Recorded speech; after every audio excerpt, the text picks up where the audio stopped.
সবকিছু মিলে আপনি খুব আশাবাদী? আমি একমাত্র ভাগ্য যদি অন্য কিছু না লিখে রাখে, আমি পুরোপুরি আশাবাদী। পুরোপুরি আশাবাদী যে আমরা নিউ ইয়র্ক সিটিতে জোহরানকে আমরা দেখবো, সবচেয়ে ইয়াংগেস্ট মেয়র হিসেবে দেখবে এবং নিউ ইয়র্ক আমরা সিটির ইতিহাসে সবচেয়ে ইয়াংগেস্ট মেয়র আমরা নির্বাচিত করতে যাচ্ছি এই নিউ ইয়র্ক সিটিতে, এবং সবচেয়ে ইনক্লুসিভ মেয়র আমরা নির্বাচিত করতে যাচ্ছি। ওকে, আমি আবার ফিরে আসছি। আসসালামু আলাইকুম। মেরি জুবাইদার সাথে আছি। উনি একজন সংগঠক, অভিবাসী অধিকার কর্মী, রাজনীতিক এবং অনেক পরিচয়, সাংবাদিক। ওনার সাথে আজকে কথা বলছি ঠিক যে জায়গায়, সেটি বোধহয় কুইন্সে, আর ওই পারে ট্রাইবরো ব্রিজ, ওপারে র্যান্ডেল আইল্যান্ড, ওইটা আরেকটা দ্বীপ, এর পাশেও একটা দ্বীপ আছে, ওইদিকে কুইন্স আছে না, সরি ম্যানহাটন। কুইন্স, আর ওইটা হচ্ছে রুজভেল্ট আইল্যান্ড, এটা র্যান্ডেল আইল্যান্ড, আর ওটা হচ্ছে ম্যানহাটন। ওকে, সো আমরা আজকে এমন একটা জায়গায় এসেছি, ওনাকে নিয়ে এসেছি, তার সাথে কথা বলবো। নিউ ইয়র্ক সিটির নির্বাচন, নিউ ইয়র্ক স্টেটের নির্বাচন, ডেমোক্রেটিক পার্টির অবস্থা, ট্রাম্পের হুমকি ধামকি, সব বিষয় নিয়ে কথা বলবো। অনেকদিন পর পেলাম ওনাকে। উনি 2020 সালে এই কুইন্স থেকে স্টেট অ্যাসেম্বলিতে নির্বাচন করেছিলেন। সেটিও একটা বড় ঘটনা নির্বাচন। তখনকার ইলেকশন বোর্ড তাকে নিয়ে যত রকমের নোংরামিগুলো করেছে তার এই নির্বাচনে, কুইন্স কাউন্টির election, Democratic Party, not election board না, ইলেকশন বোর্ডেও সমস্যা, ইলেকশন বোর্ডও সমস্যা করেছে। ওকে, সো সেগুলো নিয়েও শুনবো। তো চলুন শুনি মেরি জুবাইদার কথা। আপনার ইলেকশন নিয়ে একটা বড় ঝামেলা করলো তারা, আর পাশাপাশি আবার আপনাকে বিভিন্ন ধরনের হুমকি থুমকি, সেটা একটু শুনতে চাই। কি হুমকি ধামকি যে ঠিক কারা দিয়েছে এটা কিন্তু আমি জানি, কিন্তু এত বেশি অ্যাগ্রেভেটেড লেভেলে চলে গিয়েছিল যে আমি বাধ্য হয়ে এক সময় আমাকে থানায় যেতে হয়েছে। কিন্তু এখানে এনওয়াইপিডি এত বেশি, কি বলবো, মানে তারা যে কার হেল্পে আসে বা কি কাজ করে আমার নিজেরই জানা নেই। আসলে আমি কোনোদিনই দেখিনি আমার কোনোভাবে তারা কোনো উপকার এসেছে। এত বড় ঘটনার পরেও না, প্রথম আসলে আমার ব্যাংকে যখন আমার নামে টাকা তুলতে চাইলো তারা আমার ক্যাম্পেইন অ্যাকাউন্ট থেকে, বলে যে এটা আমাদের আন্ডারে না, এটা দিয়ে আমরা কিছু করতে পারবো না। মন চাইলে, এভাবে বলছে যে মন চাইলে তুমি একটা মানে কি বলে এটাকে, না একটা কমপ্লেন করে যেতে পারো, কিন্তু কোনো লাভ নেই, কোনো লাভ নেই। আর এবং ওইদিকে ব্যাংক থেকে আবার বলছে যে যদি ডিটেকটিভ চায়, আমাদের কাছে রেকর্ডিং আছে, আমরা তোমাদেরকে ভিডিও দিব কারা আসছিল, কারাই করেছে। বলছে না, আমরা এগুলো নিব না।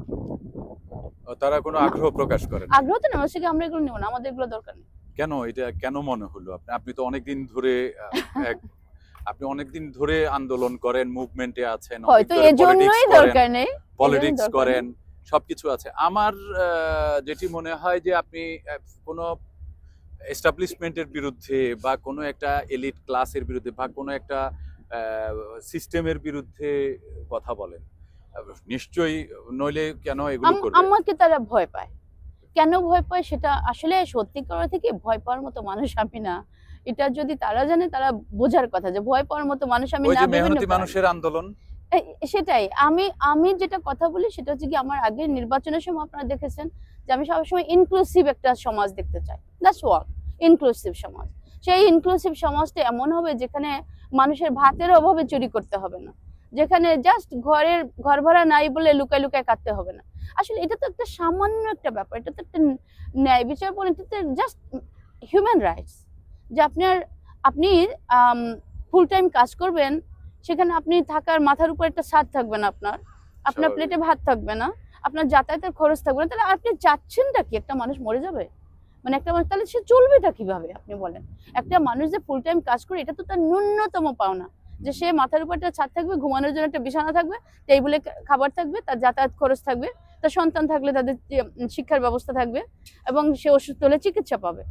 এটা তো ন্যূনতম। তো বলিনি যে ওকে তাকে দামি একটা ব্র্যান্ডের ঘড়ি কিনে দিতে হবে, তাকে একটা খুব এক্সপেন্সিভ একটা অ্যাপার্টমেন্ট দিতে হবে, তা তো আমরা চাইনি, রাইট? ন্যূনতম চাওয়া। সে ন্যূনতম চাওয়ার পরে তো আমার তো মাথা আসে না যে এইটার বিরুদ্ধে কিভাবে একটা পক্ষ। কিন্তু এই ধরনের চাওয়া যদি সবার জন্য এনশিওর করতে যায়, তাহলে যে সমস্যাটা হবে, এখন যে রক্ত চুষে নিচ্ছে যারা, তাদের তো সমস্যা হবে অবশ্যই। শোল ভাই, এখন আপনি যদি দেখতে চান যে টাকা পয়সা যে যত বড় লোকই হোক, রাইট, বড় লোকের টাকা আসছে কোথা থেকে? আমি আপনাকে প্রশ্ন করি, বড় লোকের টাকা আসছে কোথা থেকে? আমার পকেট সে কি জাস্ট টাকাটাকে লাগালো আর ওখান থেকে একটা টাকার গাছ হলো, ওখান থেকে ফুল ফল বারবার শুধু টাকা আসতেছে বছর বছর, না অবশ্যই না, তা তো না, রাইট? তার আমার টাকা শ্রমে আসতেছে।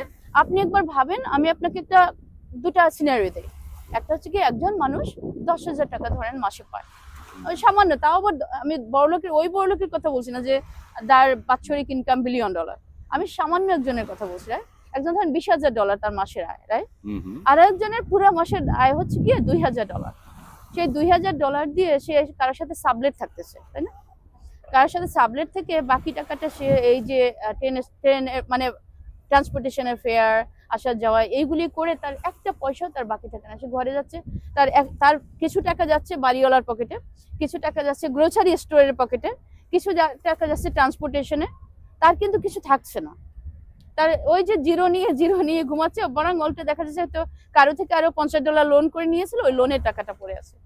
আর যে লোক ধরেন সেই এর কথাই বলি, যে বাড়িওয়ালাটা পাচ্ছে, সব মানুষের কিউমুলেটিভ টাকাটা তার ব্যাংকে যাচ্ছে। ইফ উই ফলো দ্য মানি, যে এত মিলিয়ন মানুষ থাকে এই শহরে, সবাই কাজকর্ম করতেছে, তাদের টাকাটা যায় কোথায়? যখন if you follow the money, এখানে ফাইন কোথায় যাচ্ছে? ল্যান্ডলর্ড মানে হোম ওনারদের, বাড়িওয়ালাদের পকেটে যাচ্ছে, এই হসপিটালের পকেটে যাচ্ছে, সুপার মার্কেটের পকেটে যাচ্ছে, ট্রান্সপোর্টেশনের পকেটে যাচ্ছে, তার তো কিছু থাকছে না। তো এই যে যার পকেটে বললাম যে যাচ্ছে, রাইট, তারা রাতারাতি পরের দিন উঠে বলবে যে আমরা টাকার মালিক, এবং এদের কারোই কোনো টাকার কোনো অধিকার নেই, এদের কারো কোনো খাওয়া পড়ার অধিকার নেই, তারা এটা স্বাভাবিকভাবে জাস্ট একটা ঘুমানোর বিছানার অধিকার নাই। এটা তো আসলে জাস্টিস হতে পারে না। আমার কথা হচ্ছে কি, আমরা তো চাচ্ছি না যে তোমার লাক্সারি একটা হাউজিং দাও, চাচ্ছি না লাক্সারি কাপড় চোপড় দাও, জাস্ট ন্যূনতম মানব অধিকারটুকু দাও, এতটুকুই চাওয়া। মানব অধিকারটুকু নিশ্চিত করো সমাজের কাছে। এটা তো ইউনিভার্সাল ডিমান্ড, ইউনিভার্সাল রাইট। এটা একেবারে আপনি সবচেয়ে লজ্জাজনক হচ্ছে কি, আপনি গরিব দেশের জন্য এটা মানবাধিকার, সেখানে আমরা এই আমেরিকা পৃথিবীর সবচেয়ে শক্তিশালী দেশ, নিউ ইয়র্ক সবচেয়ে ধনী রাষ্ট্র, সবচেয়ে শক্তিশালী দেশের সবচেয়ে ধনী রাজ্য, তার মানুষরা এই অবস্থায়, তার মানুষরা ফুল টাইম কাজ করে সে ঘর ভাড়া পরিমাণ টাকা আনতে পারবে না, তারপরে তার খাবার থাকবে না, তার কাপড় কিনতে পারবে না, সে শিক্ষার সুবিধা পাবে না। এটা তো আসলে ন্যায় বিচার না, মেনে নেয় জানা এই রাজ্যটা মেনে নেয় জানা। তা আমাদের বলেন যে ভয় পাচ্ছে কেন, সেটা আমিও জানি না, কারণ আমরা তো চাওয়া খুব স্বাভাবিক, খুব ছোট্ট চাওয়া, সেটা হচ্ছে কি একটা ইনক্লুসিভ সমাজ দেখা, যেখানে কোনো মানুষ একা একা কাঁদবে না, সবার ন্যায়পূর্ণ একটা রিসোর্স বন্টনটা হবে প্রয়োজনের ভিত্তিতে, শখ আহ্লাদের ভিত্তিতে না, কারো মানে চোখের চাওয়ার ভিত্তিতে না। এখন জোহরান মামদানি এসে কি পরিস্থিতিটা কি আরো বেশি অ্যাগ্রেসিভ করে দিল নাকি? জোহরান মামদানির বিষয়টা, জোহরান আর আমরা খুব অ্যালাইন। জোহরান যা চাচ্ছে, ও আপনার বাংলায় ওর একটা ভিডিও দেখেছেন, বলছে যে হাসি খুশি দেশ, হাসি খুশি রাষ্ট্র, আর আমার চেয়ে ও ইনক্লুসিভ রাষ্ট্র। দুইটার যখন এক হবে, আপনি হাসি খুশি দেশ বা রাজ্য পাবেন না যদি আপনি ইনক্লুসিভিটি অ্যাটেন্ড না করেন, রাইট? যেখানে সবাই যার মতো, যেমন আমি বাঙালি মেয়ে, আমি মাথায় কাপড় দেই, আমি যদি ইনক্লুডেড না ফিল করি, রেসপেক্টেড না ফিল করি, আমি যদি সবার মতো কাজ সবকিছুতে সমান অধিকার না পাই, তাহলে আপনি আমাকে হাসি খুশি দেখতে পাবেন না, ভিতরে কষ্ট নিয়ে হাসা যায় না। তো শাহানা জোহরান যেটা বলছে যে হাসি খুশি দেশ দেখতে চাই, সেটার জন্য দেখেন আমারটা হচ্ছে কি এটা বেস ব্লক, যে আমরা সেখানে ইনক্লুসিভিটিটা আগে অর্জন করলে বাই ডিফল্ট এই হাসি খুশি দেশ আমরা দেখতে পাবো। সিচুয়েশনটা তো পাল্টাচ্ছে। আপনি যেটি বলছিলেন যে এখানে এক ধরনের রক্ষণশীল একটা সমাজ বা ব্যবস্থা আছে, সেটা ডেমোক্রেটদের মধ্যে বলেন আর রিপাবলিকানদের মধ্যে বলেন। মজার বিষয় হচ্ছে, কাউকে প্রগতিশীল বা সমাজবাদী চিন্তার বা সাধারণ মানুষের জন্য চিন্তা করে যারা, তাদের ঠেকানোর জন্য রিপাবলিকান এবং ডেমোক্রেটদের যে এলিট ক্লাস, যে মেশিন, তারা কিন্তু এক। রক্ষণশীলদের চেহারা সব জায়গায় সমান, হ্যাঁ, সেটা আপনি ডেমোক্র্যাট বলেন আর রিপাবলিকান বলেন। আজকে জোহরানের বিরুদ্ধে কেন কথা বলবো? একটা পার্টির নাম হচ্ছে ডেমোক্রেটিক পার্টি, আপনি জানেন, গণতান্ত্রিক পার্টি, রাইট? বাংলা বললে গণতান্ত্রিক প্রক্রিয়া ভোট গ্রহণ হয়েছে, সেখানে মানুষ স্বতঃস্ফূর্তভাবে ভোট করেছে, এবং ভোট গ্রহণ করেছেও তারা এই মেশিনই করেছে, মেশিনই ভোটের আয়োজন করেছে, সেখানে মানুষ স্বতঃস্ফূর্তভাবে ভোট দিয়েছে। জনমানুষ যখন অন্যান্য সকল সময়ের চেয়ে সবচেয়ে বেশি পরিমাণ মানুষ ভোট দিয়েছে, সেটাকে তো সেলিব্রেট করার কথা, তাই না? সেটা উদযাপন করার কথা। সেটা উদযাপন না করে সেটা কেন উল্টা তাকে দমন করার চেষ্টা করা হচ্ছে? মানুষকে কেন দমন করার চেষ্টা করা হচ্ছে?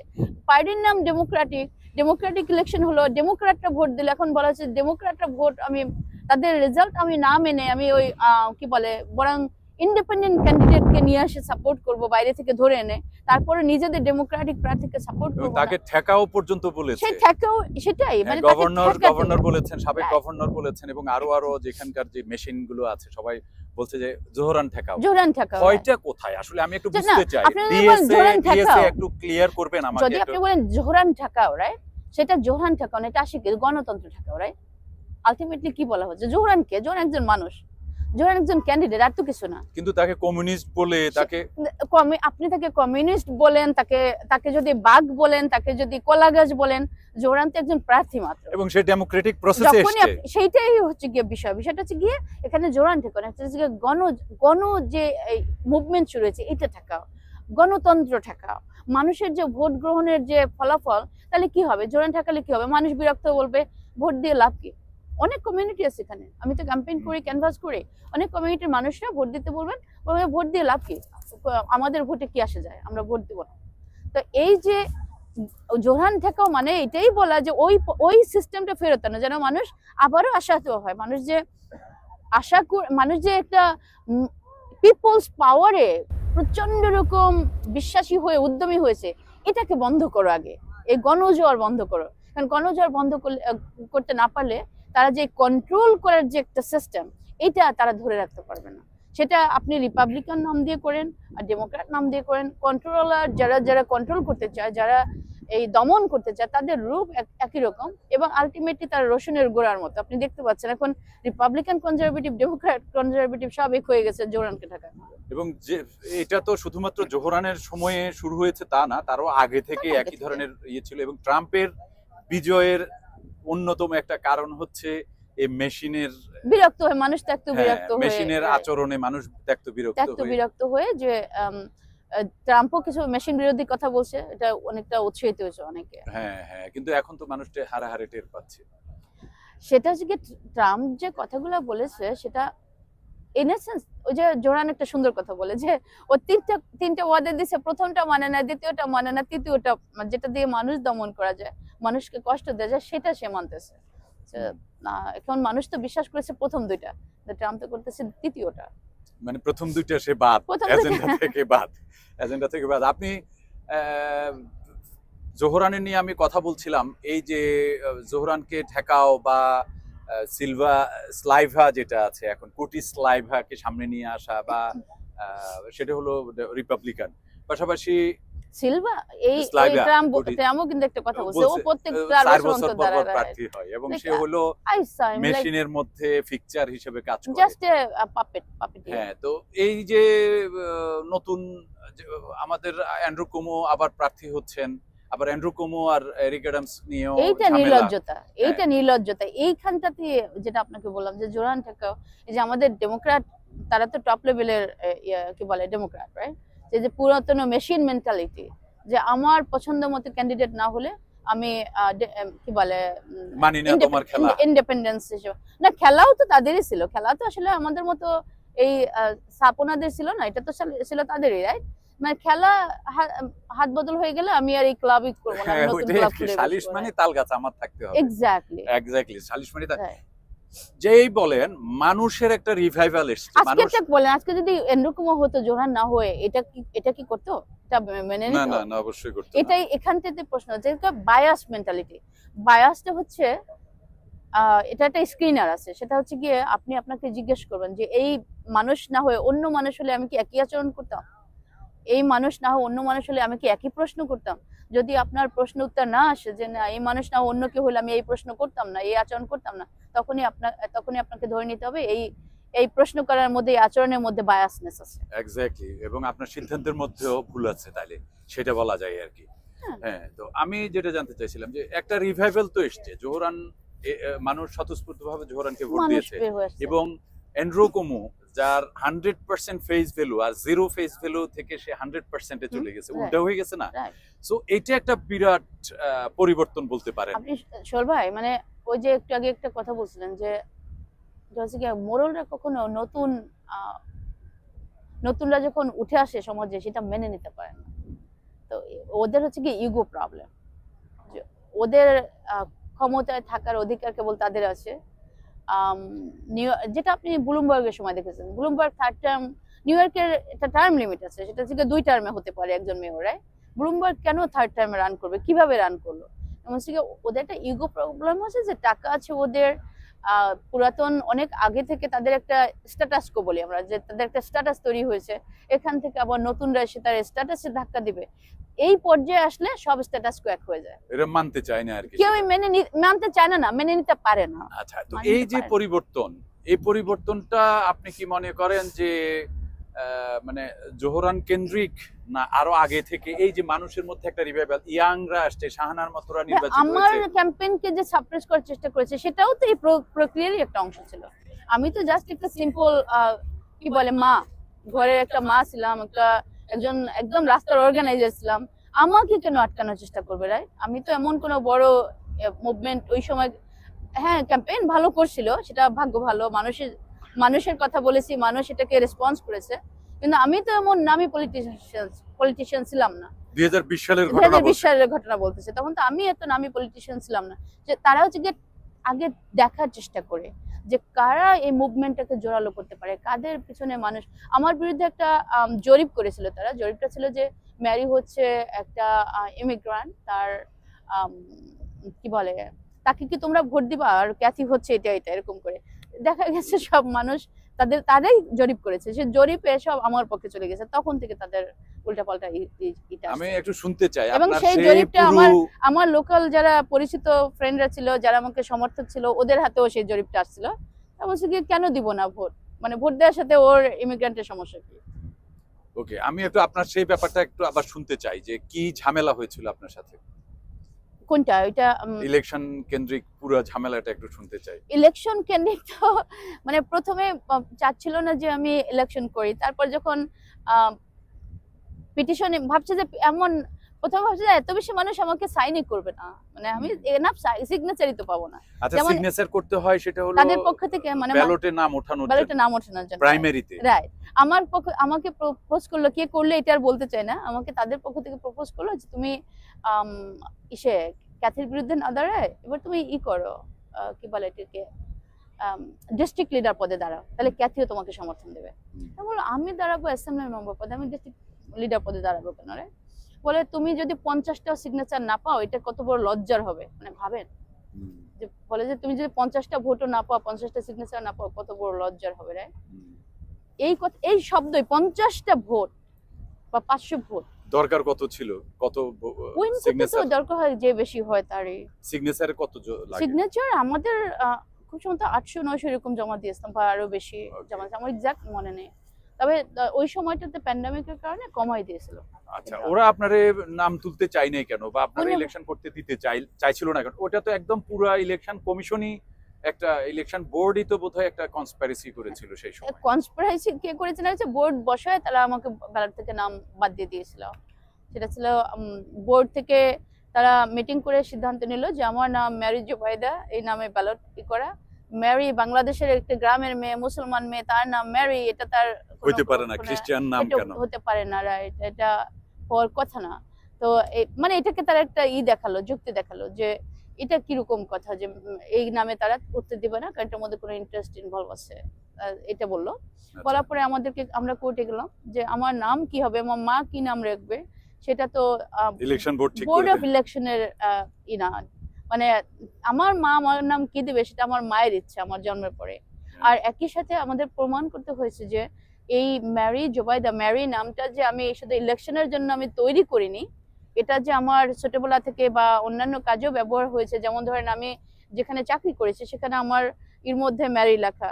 আমার এখনকার এই যে নিউ ইয়র্ক ইউনিভার্সিটিতে আমি গ্রাজুয়েট স্কুল শেষ করছি, সেখানে যদি আপনি আমার এনইউ আইডি দেখেন, সেখানেও ম্যারি জুবাইদা লেখা। আমি টাইম টেলিভিশনে জব করেছি, সেখানেও আমার আইডিতে ম্যারি জুবাইদা লেখা। তো এটা নিয়ে আমাদের খুব সহজে আমরা প্রমাণ করতে পেরেছি, যেটা নির্বাচনের জন্য এই নামটা আমি ম্যারি জুবাইদা লিখিনি, আমার নামটাই ম্যারি জুবাইদা। এই নামেই সবাই আমাকে চেনে। ইভেন আমার লয়ার যে আলী নাজমি, সে আসলে জানতোই না যে আমার মেহরুন্নিসা নামে আরেকটা নাম আছে। সে জানতো যে আমি তো জানতাম আমার নামই ম্যারি জুবাইদা। তো এই প্রমাণগুলি যখন দিলাম, তখন কোর্ট ওইটাকে খারিজ করে আমার নামকে পুনর্বহাল করলো। আর পাশাপাশি New York State senator John লুর মাধ্যমে একটা নতুন আইন পাশ করলো, যেন কোনো প্রার্থীকে আর কোনোদিন নিউ ইয়র্ক স্টেটে হ্যারাস না করা হয়, যেন তার প্রেফার্ড এবং প্রফেশনাল নাম দিয়ে, যে কোনো প্রেফার্ড এন্ড প্রফেশনাল নাম দিয়ে যে কোনো প্রার্থী নির্বাচন করতে পারে। এখন তো আপনি আবার ওই সেই নামই আমি দাঁড়াবেন ওই একই আসনে? না না, এখন আসনটা আগে ছিলাম ডিস্ট্রিক্ট 37-এ।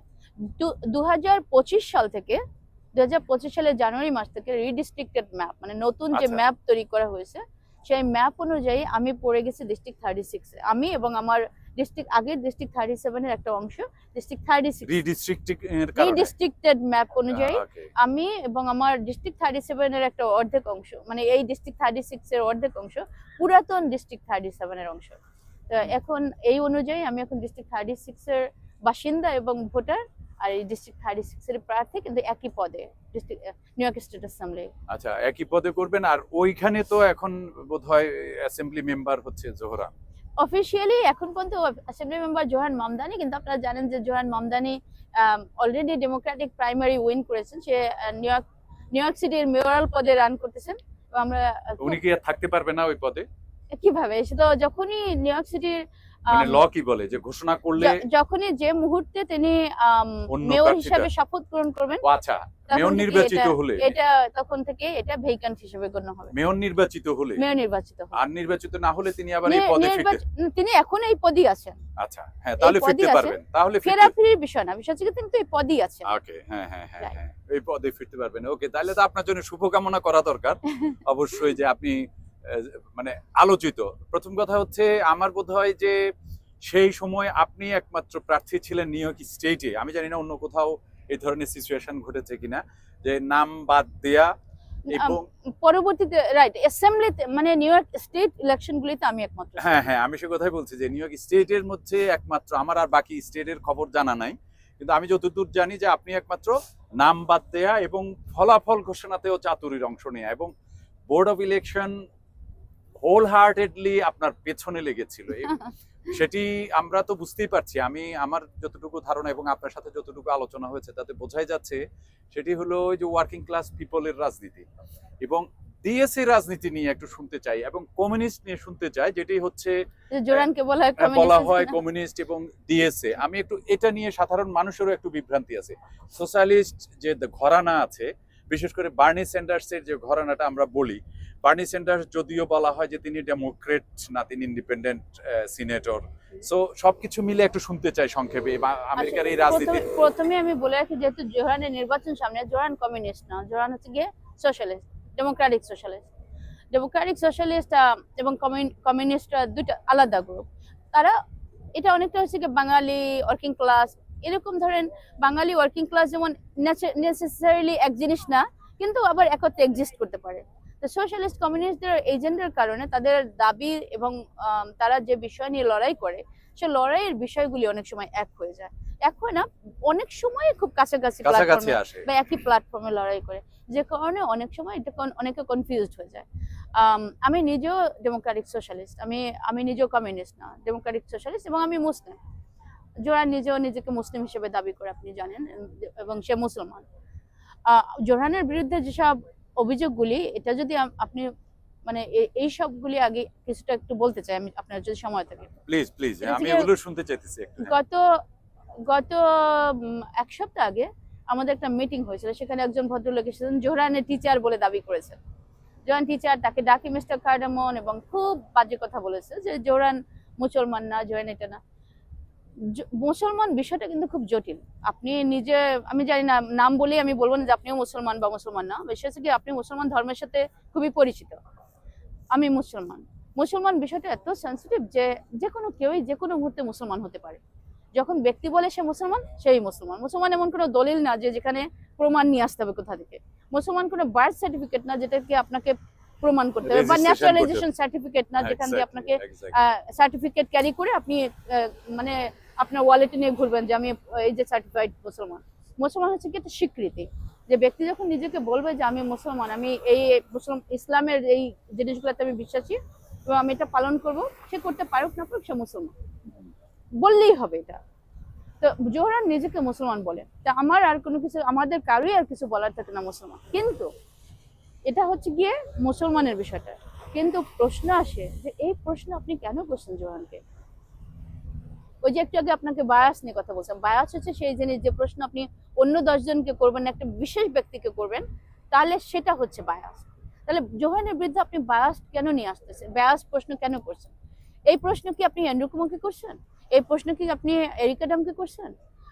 মুসলমান হওয়া কি নিউ ইয়র্ক সিটির মেয়র ইলেকশনের কোন রকম শর্ত, কোন রকম রিকোয়ারমেন্ট? অবশ্যই না। এই প্রশ্ন কেন আসবে যে সে কিরকম, সে মুসলমান কিনা, হিন্দু কিনা, ইহুদি কিনা, খ্রিস্টান কিনা, বা অন্য কোনো ধর্মের কিনা, বা নন রিলিজিয়াস কিনা? এই প্রশ্নটা তো আসার কথা না। ব্যক্তির যেসব রিকোয়ারমেন্ট, এলিজিবিলিটি রিকোয়ারমেন্ট, সেসব ফুলফিল করে নির্বাচন করেছে এবং সে প্রাইমারিতে জয়ী হয়ে আসছে। এটার সাথে তার ইলেকশনের বা এই ভোটের কোনো সম্পর্কই নেই। এটা হচ্ছে গিয়ে সঠিক বিষয়টা। আসছে যে জোহানের মা হিন্দু, জোহানের মা হিন্দু হলে মুসলমান হতে কারো সমস্যা নেই। জোহানের বাবা কি বলে শিয়াইট মুসলিম, জোহানের বাবা শিয়াইট মুসলমান হলে, জোহান শিয়াইট মুসলমান হলে কোনো সমস্যা নেই তো। আর ওর বাবা শিয়াইট মুসলমান হলে জোহান কি মুসলমান, জোহানের ইচ্ছা, সেটা কি মুসলমান হবে। আর এটা এর সাথে নির্বাচনের কোন রকম সম্পর্ক নাই। এর সাথে এইসব বিষয়গুলি আনা হয়েছে বিভক্তি তৈরি করার জন্য। কিন্তু প্রশ্ন উঠেছে জোহরান যখন নিজেকে মুসলমান বলে, তখন লোকজন তখন তার কাউন্টারে এই কথাগুলো বলে। জোহরান মুসলমান বলে কেন তাহলে? কারণ জোহরান মুসলমান হলে মুসলমান বলবেন। আপনি যদি আমি মাথায় কাপড় দিয়েছি, এখন আমি মাথায় কাপড় দিয়ে তো ভোটের জন্য দেয়নি, বা ভোট উল্টাটাও হতে পারে, রাইট? কিছু মানুষ আমাকে এরকম, যখন মানুষের ধর্মভিত্তিক বিভাজন যখন মানুষকে খুব গভীরভাবে ইনজেক্ট করে দেওয়া হয়, তখন কিছু মানুষ আমার বিরুদ্ধে ভোট দিতে পারে আমার মাথা কাপড়ের জন্য, রাইট? কিন্তু তাই বলে এখন আমি যদি সবসময় মাথা কাপড় দিই, আমি কি এখন ইলেকশনের জন্য মাথা কাপড় ফেলে দিব? জোহরান যা তাই তো বলবে, রাইট? আচ্ছা, আমি এই ক্ষেত্রে একটু বিতর্ক করি। জোহরান নির্বাচন করেছে 2020-এ। তার আগে থেকে জোহরান এমডিসিএনও এর মুসলিম ডেমোক্রেটিক ক্লাবের সদস্য, অনেক আগে থেকে। আমি একটু, যে মানুষ মুসলিম ডেমোক্রেটিক ক্লাবের সদস্য, সে তো মুসলমান বলে ওই ক্লাবের সদস্য। এক্স্যাক্টলি। আমি একটু বলতে চাই, কোমো তো বলে না যে আমি খ্রিস্টান। কোমো, শুনেন, এখন এই বিষয় থেকে লড়াইটা কোন জায়গায়, রাইট? এক্স্যাক্টলি, লড়াইটা কোন শুনতে জায়গায়? চাই। হ্যাঁ, এখন এই বিশ্ব জুড়ে মুসলমানদের একটা বৈষম্যের শিকার হচ্ছে। কিছু মানুষ খারাপ মানুষ সকল ধর্মই আছে, সন্ত্রাসী সকল ধর্মই আছে। কিন্তু আমরা যদি নিউ ইয়র্কের বা আমেরিকার খবরকে, আমরা গত 20 বছরের খবর যদি আমরা পর্যালোচনা করি, 30 বছরের খবর যদি পর্যালোচনা করি, যখন অন্য একমাত্র মুসলমানদের, যখন ইসলাম নামের, মুসলমান নামের কোনো কেউ যখন সন্ত্রাসী বা কোনো অপরাধ অপকর্মের সাথে যুক্ত হয়, তখন তার ধর্মটা নিয়ে আসা হয়। যেটা বলতে পারেন ঠিক মুদ্রার অপিট, যে আপনি মুসলমানকে শুধু খারাপ সাইডটা দেখছেন, ভালো সাইডটা দেখেন। মুসলমানরা ন্যায়ের পক্ষে লড়াই করে, মুসলিম এখন গ্রাসরুট আন্দোলনের সাথে যুক্ত, মুসলমানরা এখন অন্যায়ের বিরুদ্ধে রুখে দাঁড়াচ্ছে। এটা তো অন্য সাইডটা। আপনি তো সবসময় এটা দেখাচ্ছেন যে মুসলমানই সন্ত্রাসী, কাউন্টার দেওয়ার জন্য। হ্যাঁ, যে ভালো মানুষ, এটা হচ্ছে কাউন্টার দেওয়া না ভাইয়া। ফলে কি হয়েছে, মুসলমান যারা, তারা হীনমন্যতায় ভুগছে, নিজেকে মুসলমান পাবলিকলি বলা যেন ও মাই গড আমি তো একটা অপরাধী। বাট এমন মানুষ আমরা শুনেছি যে ট্রেনে উঠেছে, বলছে আপু ট্রেনে উঠেছে, কিন্তু নিজে সবসময় 5 ওয়াক্ত নামাজ, কিন্তু দাড়িওয়ালা কাউকে দেখলে ভয় লাগছে যে ট্রেন উড়াই দিবে না তো, এই ট্রেন যাবে তো জায়গায়।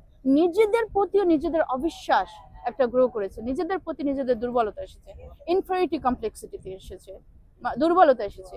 সেই দুর্বল জায়গাটাকে জোয়ান কি করছে, সব দুর্বল জায়গাগুলিতে হিট করছে, রাইট?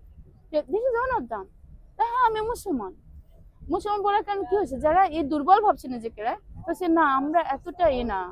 এবং সমস্ত নিউ ইয়র্কাররা কি করলো, তারা দল বেঁধে যখন ভোট দেওয়া শুরু করলো, তখন তারাও এটাকে সমর্থন দিয়েছে। হ্যাঁ, তুমি মুসলমান, and we are one of you.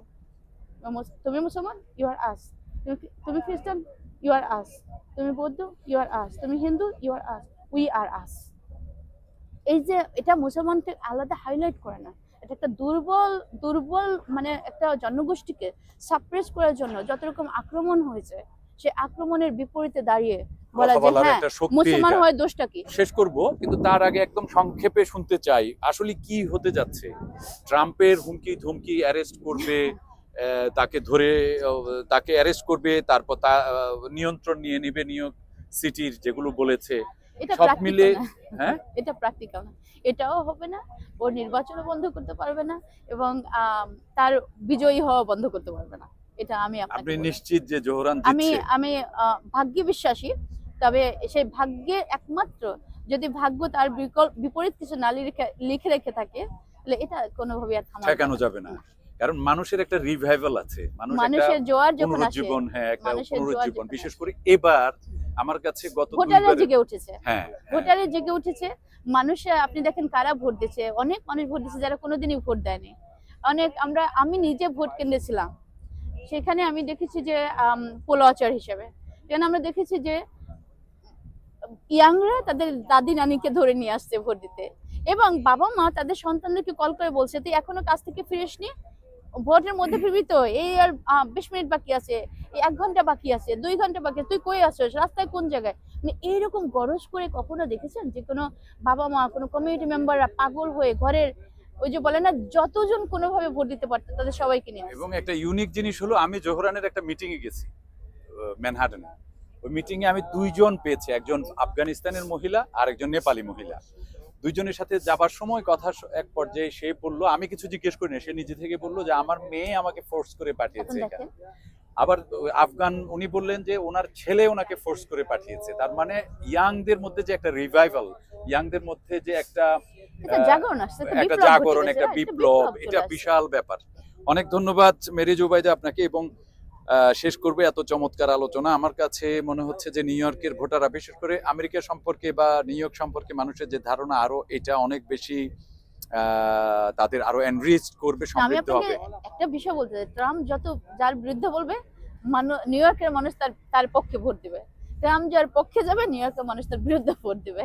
তো ট্রাম্প যত বেশি বদনাম বলবে, ট্রাম্প যত বেশি হুমকি ধামকি দিবে, জোহানের পপুলারিটি তত বাড়বে, জোহানের ভোট তত বাড়বে। Thank you, thank you.